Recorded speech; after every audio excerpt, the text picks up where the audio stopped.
Hi everyone, and welcome to this week's video. If this is your first video with me, welcome. My name is Angel DeSantis and I make these videos on religious trauma in the hopes that it allows you to feel less alone in whatever it is that you're going through, whatever your journey is.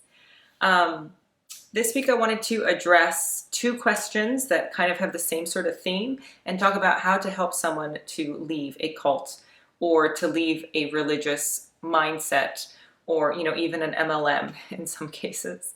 So I wanted to address I have my computer here, so I'm going to look down.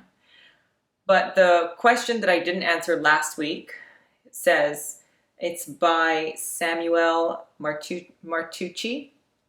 And it says, hey Angel, this is going to be a tricky question, so it's okay if you don't have an answer. How can you move on with your life and be happy, knowing that your family is still in the cult you were raised? And I love tricky questions, first of all, so always ask the question. The trickier the question, the better the answer, or the trickier the question, the more your brain has to fire to try and make connections and find the answer. So tricky questions are always welcome. And I do have an answer to this, and thankfully it's a very happy answer, and the answer is that my family is out. It didn't happen right away. And again, if you know my story, you know I grew up in a cult and it was a whole thing. But basically I have 10 siblings and a mother and father. And all 10 siblings are out and my mother is out. Father is a little bit trickier. It's one of those things where we kind of can't get a straight answer, and so I believe he's still part.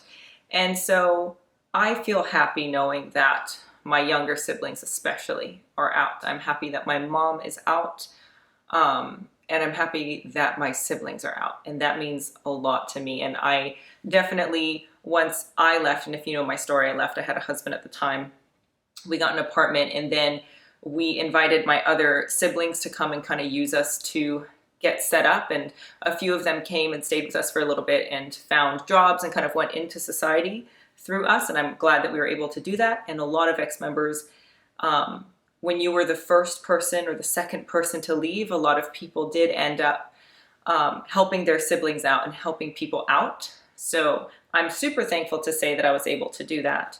And so most of my family's out. And I think that it is very tricky to still have people in. And for a while I did have people in and friends that are still part of it. I no longer have those friends. And whether they are out entirely or whether they are only out physically is also another whole tricky thing, because sometimes people can leave, but in their mind they're still really stuck. And that for me is kind of the same sort of pain, the same pain point, because whether you're in something that's abusive or you're out, but in your head you're still really abusive to yourself, it's the same amount of pain. And I think that is important to note. So even if you are out of something, it's important for you to continue to change the relationship with yourself so that you are no longer at that same pain point.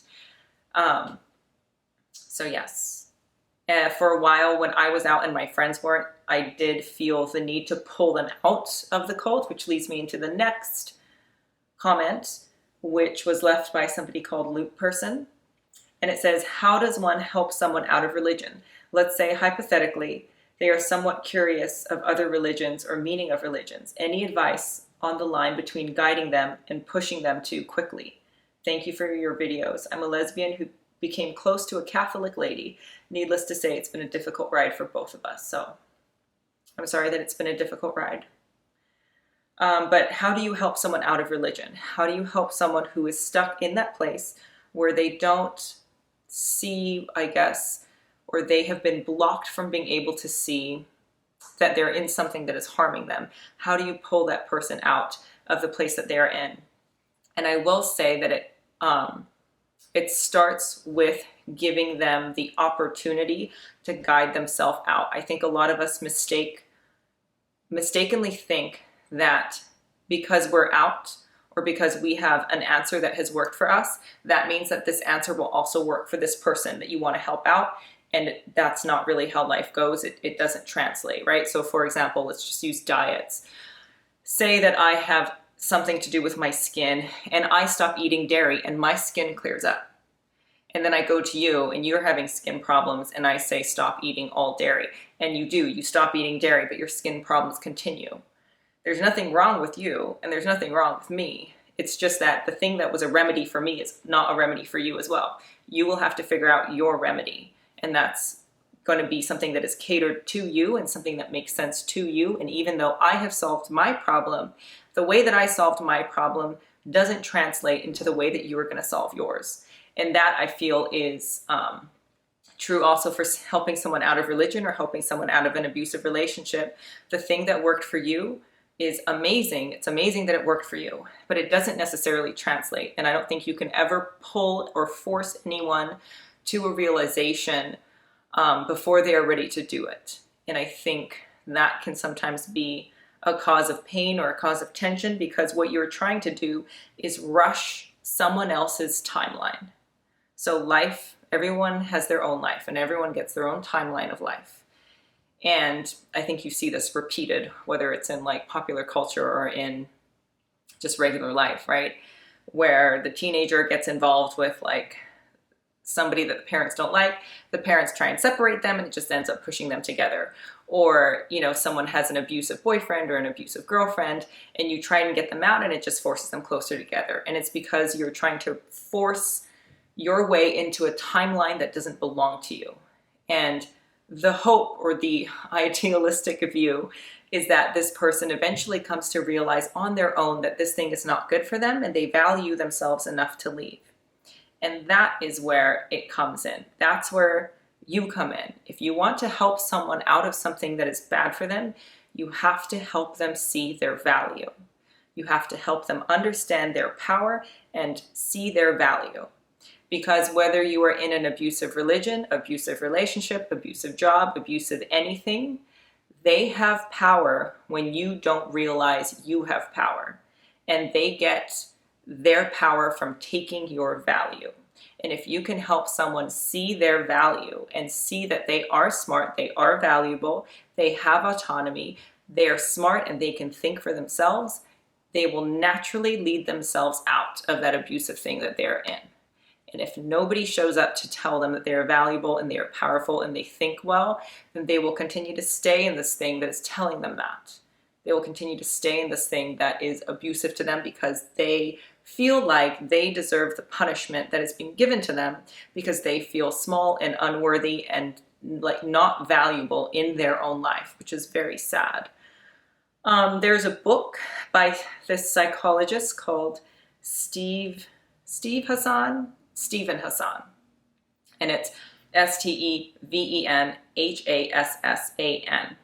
Steven Hassan, and he wrote this book called Freedom of Mind, and he is an expert on mind control and talking about cults, and he is a PhD.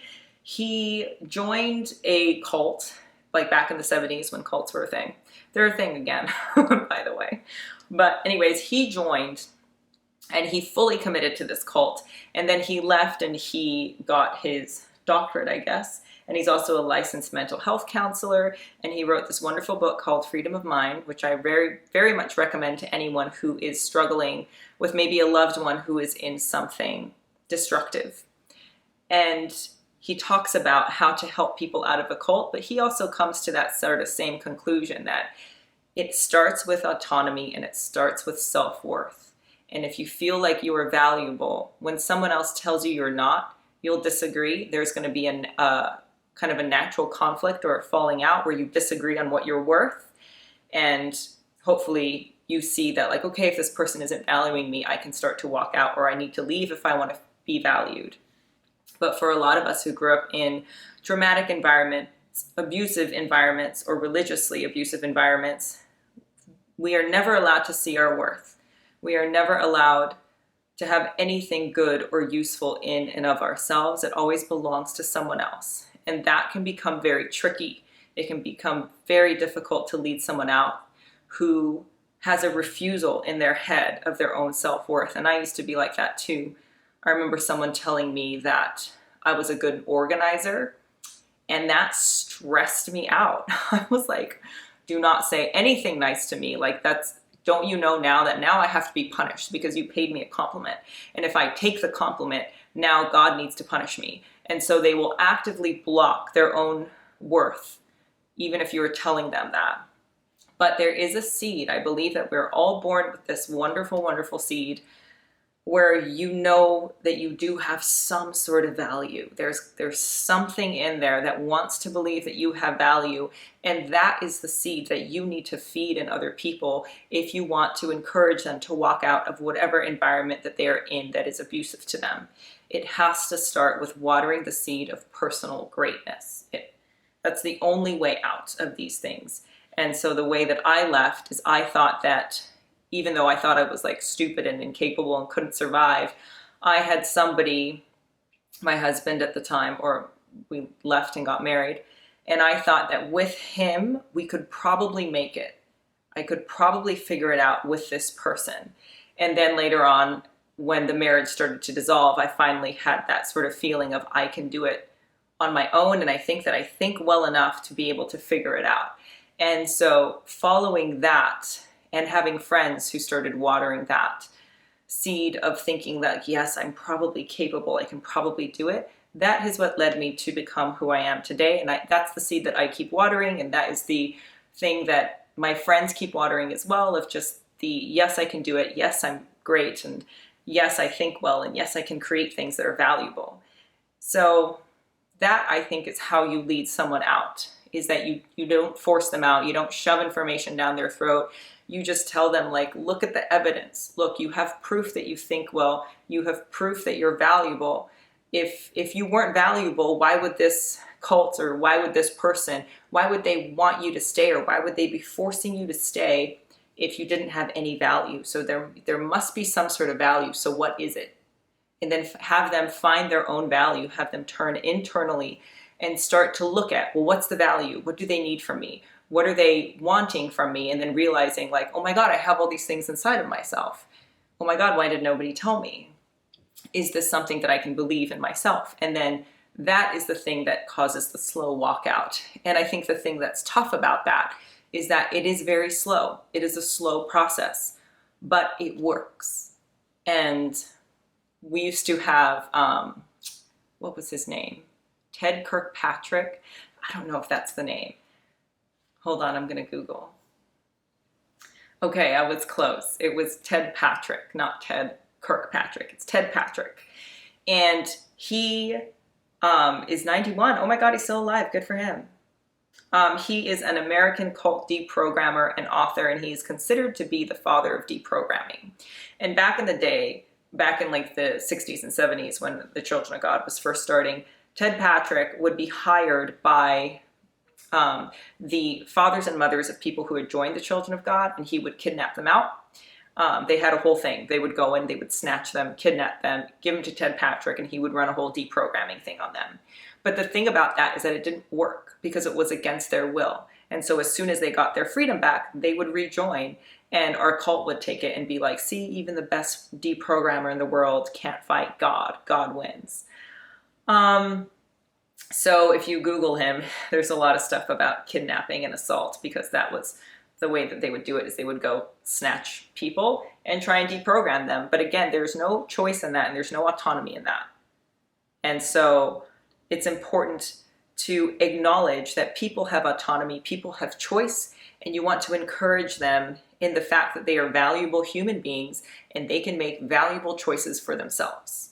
So in the attempt to nurture loved ones out of something that you feel is abusive, it is important that you understand and you believe that they are valuable, they make good life choices, they can think for themselves, and then just encourage that. You can offer them information or suggest books, but understand that it is not on you. It is not your job to rescue anyone in your life, anyone at all. You get to save one life, one, and it's yours. And that's the only life that you are in charge of. That is the only life that you can save. So start there, and then start encouraging other people to also save themselves and facilitate that to the best of your ability. So that was my response to the question. That is what I have for you today. And if you have any other questions, please leave comments. I hope that this stuff is useful for you. I hope that it kind of guides you in a direction. And again, I can just come on here and say what has helped me in the hopes that it helps you. But again, you are the only one who knows what you need and how to rescue yourself. And I thank you for being here, because I know that this is part of that. And I know how difficult it is to rescue yourself. But if you're here and you're watching this, that means you are already doing the work. So congratulations. Keep it up. And I always forget, so please click like and subscribe.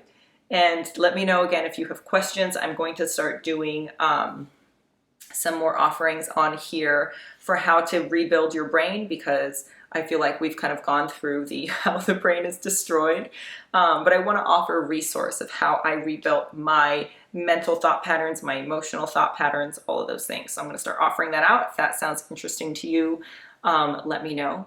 Otherwise, thank you guys as always for being here, and I will see you next time.